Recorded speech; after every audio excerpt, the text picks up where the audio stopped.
De esto a esto. De esto a esto otro. El paso del metal en bruto a la civilización es un viaje que comenzó antes de la Edad de Bronce y que nos lleva a un brillante futuro. El progreso humano fraguado en el fuego del herrero. Ahora en Maravillas Modernas veremos el metal.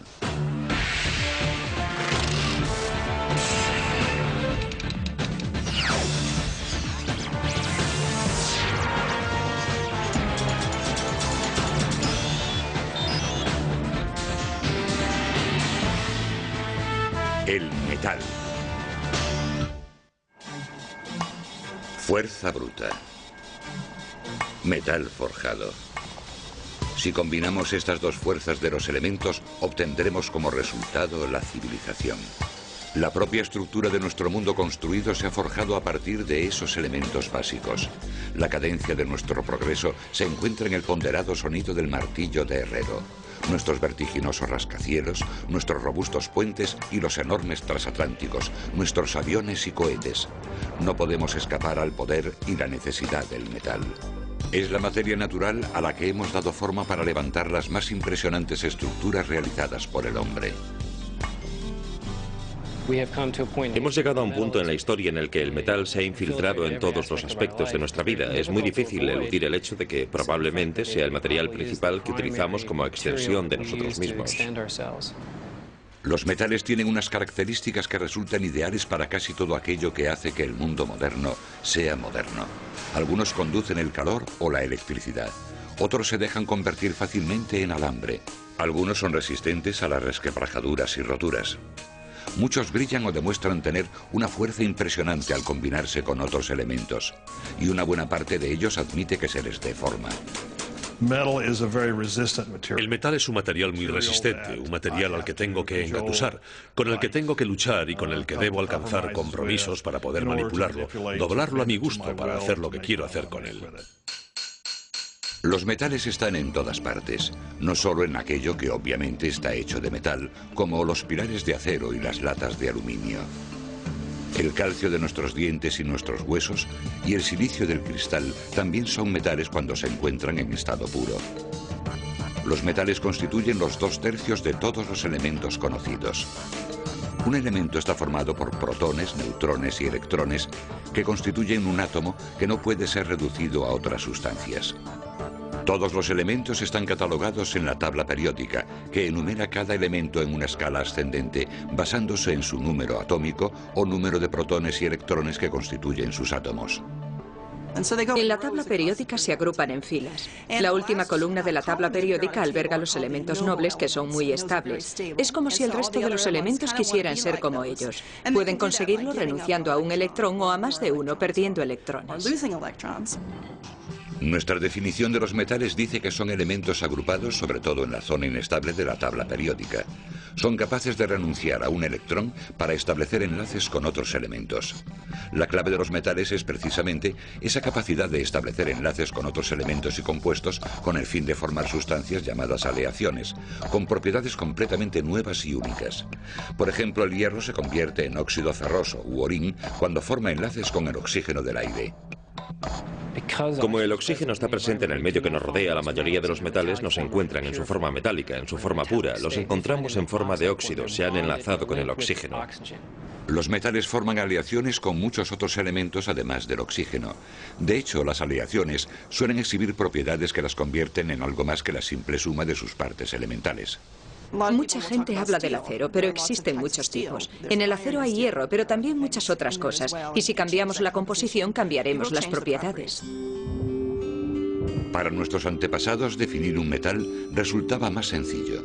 Sabían que las piedras brillantes que solían agruparse en zonas concretas o que a veces aparecían sobre la tierra solían ser más duras que los guijarros y que al golpearlas, en lugar de pulverizarse, se doblaban.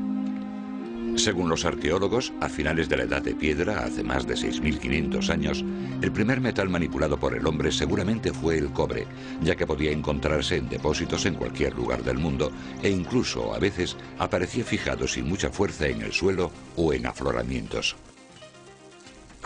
El cobre aparece en la naturaleza en lo que denominamos estado natural, es decir, sin formar aleaciones. Se combinará con los compuestos químicos que se hallen a su alrededor, que le darán un color azul fuerte o verde fuerte, lo cual hace que su identificación resulte muy sencilla. Cuando se encuentran en dicho estado natural es relativamente fácil formar objetos con él a golpe de martillo. Probablemente comenzaron a usarlo y a integrarlo en sus vidas. Seguramente el hecho de que fuese pesado les hizo pensar en utilizarlo como utensilio de algún tipo. Pronto aprendieron que en presencia del calor se hacía más maleable y podían darle forma. Creo que todo evolucionó a partir de ahí. El cobre, en un principio, se extraía con huesos y piedras para sacar la mena de metal. La mena es una amalgama de piedras y metal. Entonces fueron capaces de comenzar a excavar en el suelo y seguir las vetas de mena. Con el tiempo el hombre acabaría por rodear la piedra de fuego para luego apagarlo con agua fría, para hacer estallar la piedra y poder extraer el cobre presente en ella.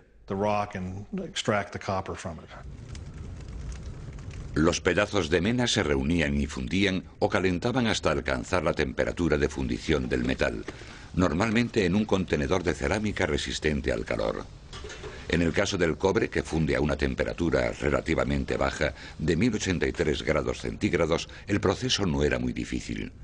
En la actualidad, los que trabajan el cobre siguen más o menos el mismo procedimiento. Lo que estamos haciendo es verter la pasta. Tenemos moldes con carbono. Tradicionalmente se habría usado petróleo quemándolo para crear carbono en los moldes para que el metal fluya una vez fundido y pueda verterse en los moldes. Una vez fundido, al cobre se le puede dar forma de herramienta o de adorno.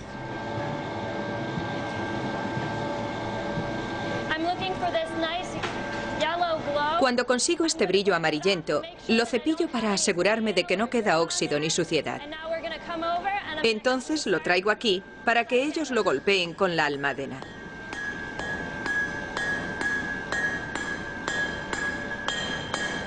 Alto. Queremos conseguir un espesor firme en todo el tocho para hacer la chapa. Adelante.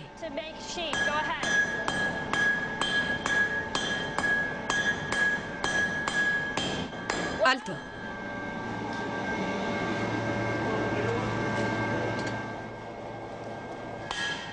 El martilleo continuado aplasta y endurece el cobre, ya que comprime los átomos de cobre en una configuración más densa. Por encima de todo estaba la forja, la habilidad de darle con el martillo. Cuando al cobre se le golpea con el martillo, se endurece más y ese endurecimiento lo hace más rígido, más frágil. Entonces se puede trabajar con él hasta formar herramientas u objetos decorativos como este. El cobre tenía sus limitaciones. Es blando y un objeto bien afilado lo traspasa con facilidad. Pero con la introducción de otros metales se consiguieron aleaciones de cobre más fuertes. Con solo añadirle un 9% de estaño al cobre fundido, se produce el bronce, que es más resistente que el cobre y resulta más fácil de trabajar. Su descubrimiento siempre será un misterio. Creo que los dos materiales debieron mezclarse de forma natural, quizás en una hoguera. Y al día siguiente, al limpiar los restos de la hoguera, encontraron algo que era un objeto de cobre y que ahora pasó a ser algo diferente. Las civilizaciones antiguas de la